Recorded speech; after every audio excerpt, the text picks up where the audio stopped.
I need to open this.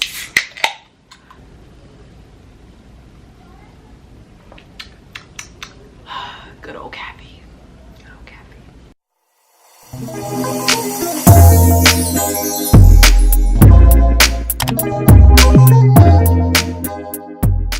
Hey guys, welcome back to my channel. My name is Kina and this is She's Altered. If you haven't already, go on ahead and click the subscribe button and join the family. So in today's video, I'm just going to be talking to you about my life as a grad student. Nobody got me ready for this. Y'all, I drink so much coffee now, like this in Jesus right here, this is gonna give me the degree. So I am currently in a master's in Christian counseling program, and this is going to lead to my LPC.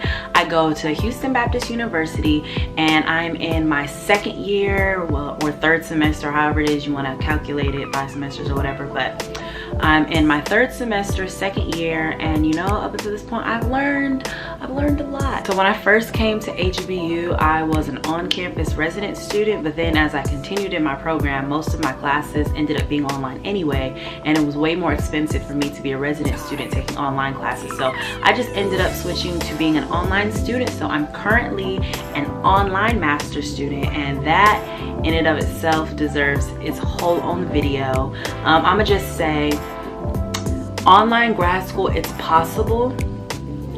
I don't know if I would recommend it, only because it is so much more work.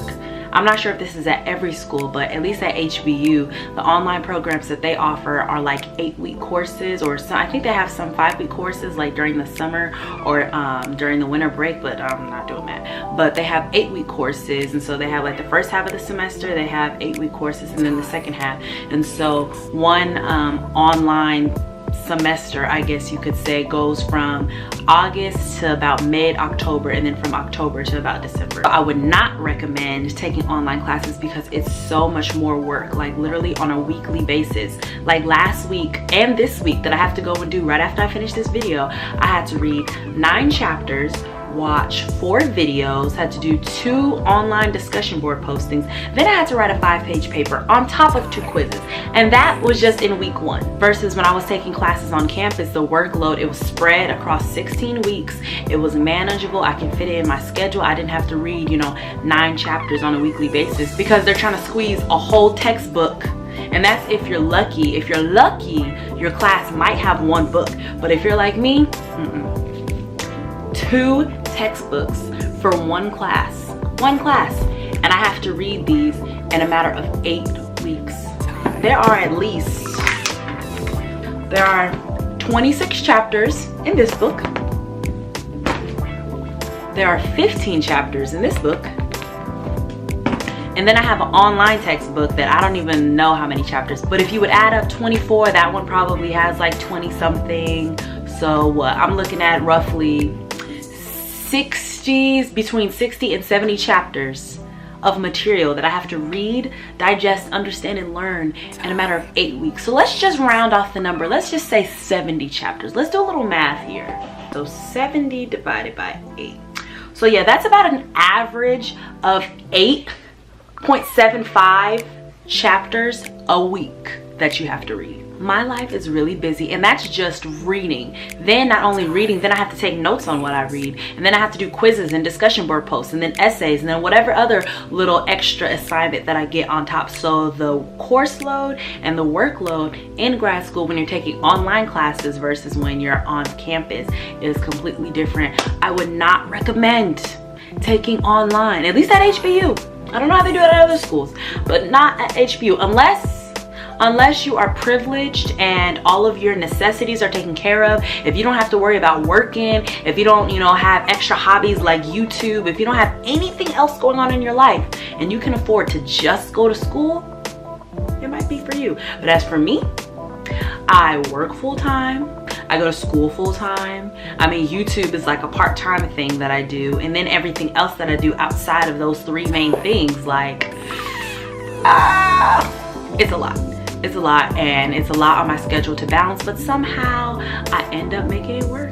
But yeah, if I could switch back to being an on-campus student, I would do it in a heartbeat. I'm the kind of student who asks a whole lot of questions, and I hate having to wait for my professors to reply to something. Then it takes like some business days in between, and then by the time like I answer the question, I either probably figured it out myself or I don't care about it anymore. Like, I would just much rather see them in person because I'm more of a visual learner, versus when you do grad school online, you're essentially teaching yourself the material, and then any extra help that you might need, you have to email the professor or maybe email a classmate or something like that. So this is very independent learning right here. But I will say that online classes are definitely a whole lot cheaper than on-campus classes. So as far as payment in my life as a grad student, it's definitely a whole lot cheaper than undergrad. I took out more, but the difference between, for me at least, I know some people, they were gracious enough to get scholarships and other type of fellowships and stuff for grad school. I didn't get any of that. You know, the Lord, he's still working on that. So prayerfully, you know, he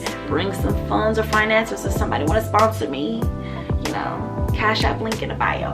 Although it's cheaper in my grad program than undergrad, but I'm taking out a whole lot more loans for my grad school than I did in undergrad. Undergrad, I only had to borrow, you know, in addition with my scholarships and all that, I only had to borrow a little bit for loans. But this, all of it is getting paid in loans. So like, Sally Mae finna be calling me as soon as I graduate, like, where my money at? Where it at?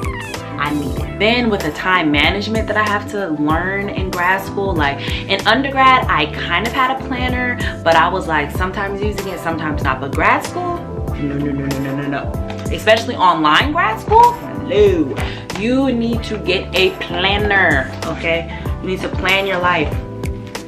And then not only do I have a planner, like in my room somewhere over there, I printed out my course schedule and then all of the assignments that are due from my syllabus, and I have to put that on my wall so that way each week I go by, I highlight and I cross off each assignment that I do, because especially with it being an online class, it can be so easy to forget about it, because I've definitely have accidentally forgot about an assignment like 1 or 2 times.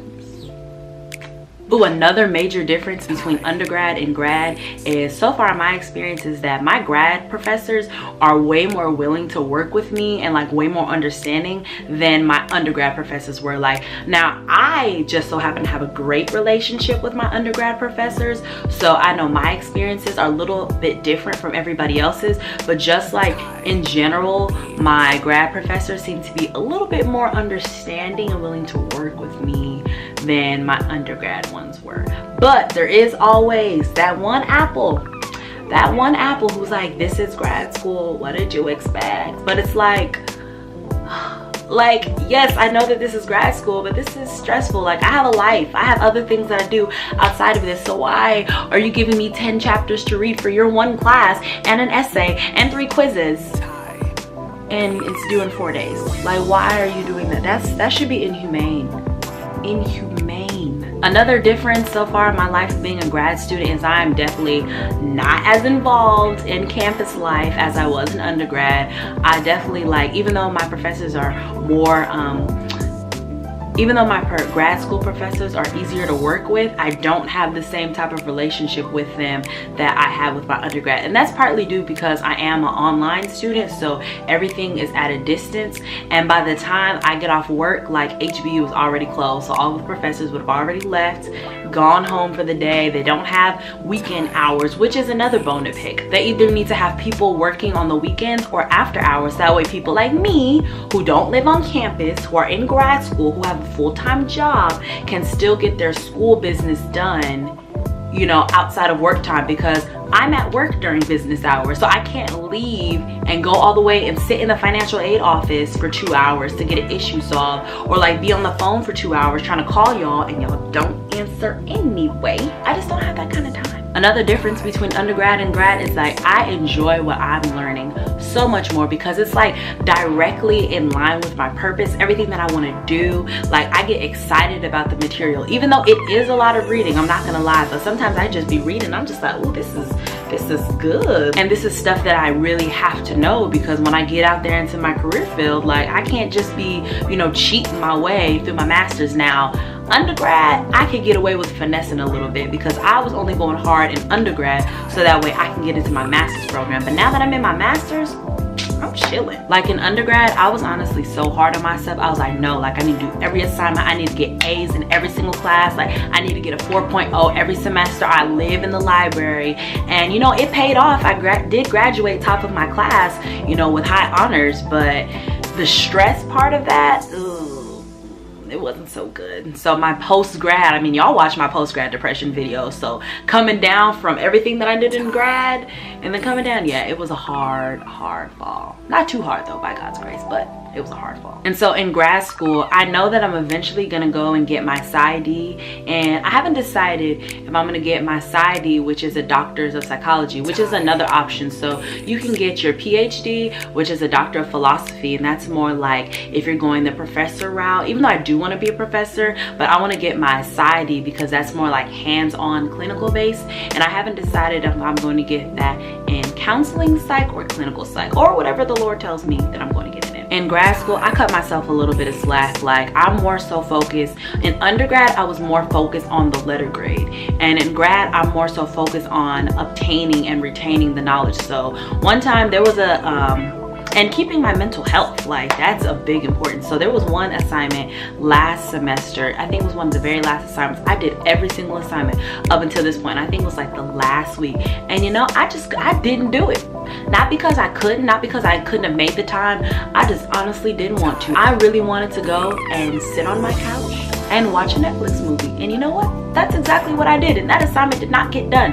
That is not like this new Kina. Definitely this grad school Kina is not the same as undergrad Kina. And then the main point, you have to read. If you are a psychology undergrad student right now, and if you plan on going and getting your master's in psych, you have to read. You can't avoid it. I know that you might be skating your way through undergrad without reading, but when you get to grad school, that ain't gonna fly. My work is about 80% reading. I set up my weeks for Monday through Wednesday is gonna be when I do most of my reading, and then from Thursday and Friday is when I try to get all the homework done, so that way I can try to have my weekends. But sometimes it might extend to, like this week is probably gonna be a Monday through Thursday of reading, and then Friday and Saturday, and I try to give Sunday as my day off and like have all of my work done by then, so I can just and also, being that I am an online student, it is a little bit more difficult not only to build relationships with my professors, but to also build relationships with my cohort. I recognize, you know, some of the names that I come across online from different classes, but as far as like actually having a relationship with them, it's really, really hard. And even when I was on campus, actually, it was kind of hard because my classes, I would be working all day, and then I would come straight from work, go straight to class. I'm in class doing what I need to do, and then by the time class is out, like I don't have time. Like it's 8, 9 o'clock at night. I don't have time to be staying around after class chit-chatting. Like I gotta go home and eat, because I didn't eat all day, or I probably had lunch, but I need to go make myself dinner, prepare, you know, for the next day of class, the next day of work, do whatever it is that I have to do at home, then somehow fit homework in all of this matrix, and then I need to have my prayer and study and Bible time. So it's just like so much. Oh, last thing, make sure you are keeping up with your self-care in grad school. That is of utmost importance, because you don't want to burn out. Because my first semester and my second semester, I was in danger of burning out. Like I really considered quitting, like, and taking a break and just taking a break off, but I just decided not to take any classes during the summer and give myself a mental break. Because if I wouldn't have given myself a break, I probably would have wanted to drop out of grad school. I'm not even gonna lie. I probably would have just been like, Jesus, like, we're just gonna have to postpone, you know, school a little bit. Like, I know this is what you want me to do, but like, I need a break because I'm about to lose it. So please take care of your brain, take care of your mental health, take care of your spirit, your body, your soul, all of that. Maintain your self-care. So there's so much more that I could talk about and going into this grad school thing, but I'm trying to not have this video be super long So I'm gonna go on ahead and end this video right here. If you would like to know how I got into grad school, how I prepared for grad school, and if you just so happen to be interested in HBU and their Christian counseling program and you have any more specific questions about that, or if you want to know a little bit more about my program and what exactly is Christian counseling, what I'm learning, what I plan to do with it, anything like that, just leave it down in the comment section below and let me know that those are videos that you guys would like to see. So if I left anything out, leave it down in the comment section below and I will try to address it in another video. So she's altered out. My entire walk, I don't think I would be where I am today if I didn't have this lonely season and if I wasn't journaling so heavy. Through journaling, he would open up my eyes to different things that I was doing and how it was looking good from the outside, but he was basically just